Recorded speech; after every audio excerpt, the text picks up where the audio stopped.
윤석열 전 대통령의 변호인단과 지지자들이 윤 전 대통령의 이름을 딴 신당 창당을 예고했다가 돌연 보류한 건이 있었는데 윤 전 대통령의 정신을 계승하겠다는 그런 목소리를 내면서 하겠다고 했다가 보류를 했습니다. 관련 영상부터 보겠습니다.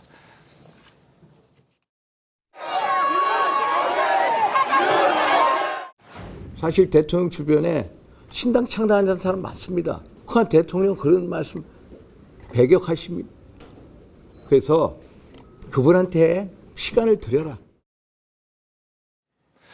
어제 오후 윤 전 대통령 변호인 중에 한 사람이 지금 기자들에게 이런저런 내용의 글을 담아서 단체 대화방을 만들었고 지금 이겁니다. 내일 대통령 변호인단 5명의 변호사가 신당 관련 기자회견을 함으로 본방을 만들게 되었습니다. 이렇게 얘기를 했는데 이게 갑자기 이제 취소됐고 거기에 이제 취소된 배경에는 기자들의 불만도 막 터져 나왔던 겁니다. 어떻게 내 연락처를 알았느냐, 누구 때문에 누가 알려줬느냐, 이런 온갖 불만들이 터져 나오면서 결국 보류하게 됐던 그런 일들이 좀 있었는데 그 4시간 만에 보류가 됐어요. 자, 다음 화면 보겠습니다. 자, 그래서 윤 대통령의 입장도 나왔습니다. 지금 김계리 베이차 변호사가 윤어게인 신당 창당 기자회견 예고했는데 만류했다. 지금은 힘을 하나로 합쳐야 할 때다. 이렇게 얘기를 했고 그래서 결국에는 4시간 만에 보류가 됐습니다. 조기 대선 국면에서 대통령의 의중과 영향력의 행사 등의 오해를 낳을 수 있다는 판단. 그래서 4시간 만에 보류하게 됐는데 이 부분은 어제 굉장히 좀 해프닝이었습니다. 저녁에. 저도 중간에 어느 기자로부터 들었는데 깜짝 놀랐어요. 지금 현재 어떤 시대적 상황에 대해서 저렇게 인식을 하지 못하고 있을까. 윤어게인은 사실은 있을 수가 없는 얘기야. 왜냐하면 8대1로 어쨌든 간에 아무리 억울하다 할지라도 네. 8대1로 파면된 대통령 아닙니까? 내란죄로 지금 재판을 받고 있고 공수처랄지 경찰랄지 검찰에서 지금 수사가 줄지어서 기다리고 있습니다. 그 무엇보다도 파면된 대통령이에요. 그런데 그런 대통령이 다시 어게인한다? 어떤 식으로 어게인한다는 거죠? 더군다나 지금 어떤 대선을 보면 우리가 기울어진 운동장이라고 얘기하잖아요. 기울어져도 보통 기울어져 있는 게 아니거든요. 그런 상황에서 윤심을 끌어와서 뭔가 정책 영향력을 미치려고 한다?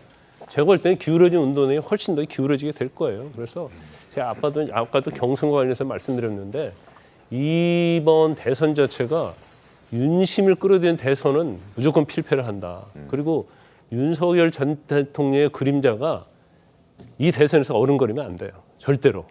어른거리면 사실은 더 폭망하는 그런 결과가 될 거단 말이에요. 네. 그런데 어제 신당 창당하면서 저는 이제 깜짝 놀랐는데 중요한 건 이제 그런 거라고 봐요. 지금 후보들이 지금 국민의힘 후보들이 전부 다 이구동성으로 이재명을 내가 이길 수 있다고 하는데 이재명을 이길 수 있다고 계속 얘기하면서 정과 사보리스크 얘기하고 있는데 지난번 총선 결과가 어떻게 됐죠? 완전 완패한 거 아닙니까? 반 이재명만 가지고는 대선 승리를 할 수 없다는 것이 이미 나타난 거고 지금 더군다나 정과 사범 재판 5개라고 하는데 2개 이미 무죄 나왔잖아요. 그것 가지고 대선을 치른다고요? 그건 필패하는 거예요. 그러면 일단 파면으로 두축이었던 윤석열 전 대통령이 파면이 됐기 때문에 한 축이 남은 거 아닙니까? 이 한 축을 어떻게 무너뜨려야 하느냐. 그것은 제일 중요한 건 시대적 소명이라고 봐요. 시대적 소명이라는 건 뭐냐면 지금 관세 있죠. 국가가 나눠져 있잖아. 통합 문제가 있죠. 근데 경제가 완전히 무너졌잖아요. 그러면 이것을 살릴 수 있는 시대적 흐름에 맞는 주자가 누구인지를 가지고 경쟁을 해야지 내가 이재명을 이길 수 있다 추상적인 그것 가지고 어떻게 대선에서 표를 얻을 수 있겠습니까? 그래서 지금 경선 과정이니까 일단 4강 통과하고 2강을 위해서 그럴 수는 있다고 하지만 그것은 반 이재명은 10개의 이재명이 이길 수 있는 카드라고 한다면 그중에 한 10분의 1도 저는 안 된다고 보거든요. 그런데 계속 반 이재명만 외치다가 실기를 할 수 있는 그런 상황이 올 수 있다 이렇게 봅니다. 김 대변인님, 이게 지금 이 청년 변호인 윤석열 대통령, 윤석열 전 대통령을 탈심판에서 변호했던 청년 변호인 5명이 신당을 꾸리겠다. 지금 국민의힘 경선 과정 중에 경선이 막 한창 진행되려고 하는 과정 중에 신당 발표를 한 거예요.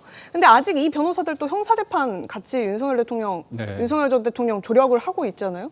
이 와중에 지금 신당을 꾸린다고 대대적으로 언론 홍보를 했다가 취소한 이 상황에는 좀 어떤 취지나 배경이 좀 있을까요? 어떻게 보십니까? 그러니까 본인들 입장에서는 대통령을 위해서 윤석열 전 대통령을 위해서 뭔가 하겠다는 거 아닙니까? 근데 본인의 선의가 선의로 해석되지 않는 상황이거든요. 무엇보다는 모든 것들은 어떤 시간이라는 타이밍이 중요한데 어제 경선에서 사실상 미디어데이 첫 스타트 아닙니까? 근데 관심이 확 잠시 쏠렸었습니다.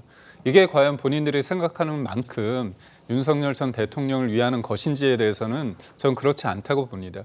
전 대통령 개인을 떠나서 이번에 우리가 정권을 재창출하지 못한다면 네. 대통령 다시 구속될 가능성이 큽니다.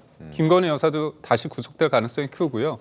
3년 가까이 된 윤석열 정부의 모든 정책들이 부인되게 마련이에요. 부정되게 마련입니다. 알겠습니다. 그런 측면에서 봤을 때 좀 빠르게 본인들의 어떤 착오, 그래서 물리는 상황이 됐기 때문에 큰 변수는 되지 않는다고.